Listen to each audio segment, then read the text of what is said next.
செடிக்கு தண்ணி ஊற்றும்போது பார்த்தீங்கன்னா, திடீர்னு கருப்பா ஒரு உருவம் கீழ உட்காந்துருக்கிறத பார்க்க முடிஞ்சது.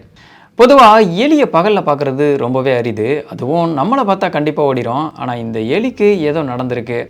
அது மட்டும் இல்லாம நான் ஊத்தியிருந்த தண்ணீர் சருகுல அங்கங்க தெளிச்சிருந்துச்சு. அது அந்த எலி நக்கி சாப்பிடுறது போல எனக்கு தெரிஞ்சது. என்னதான் நகராட்சி முழுவதும் கழிவு நீர் ஓடாம அங்கங்க தேங்கி இருந்தாலும், நமக்கு இத பார்த்த உடனே வெயில் தாங்காம ஏதோ ஆயிருக்குமோன்னு தோணுச்சு. அதனால ஒரு கொட்டாங்குச்சி எடுத்துட்டு வந்து, அத நடந்து போற பாதையில தண்ணிய ஊத்தி வச்சேன். இருந்தாலும் அது பெருசா குடிக்கல. ஒருவேள சரியா கண்ணு தெரியலையான்னு யோசிச்சுக்கிட்டு, அதற்கு பக்கத்துல தண்ணீர வேகமாவும் ஊத்தி பார்த்தேன். உயிர்கள் இறப்பது இயற்கையின் நியதி. இருந்தாலும் இது இயற்கையா பாதிக்கப்பட்டிருக்கும்னு எனக்கு தோணல. அதனால நம்மளால முடிஞ்ச வரையும் ஏதாவது செய்யலாம்னு தோணுச்சு.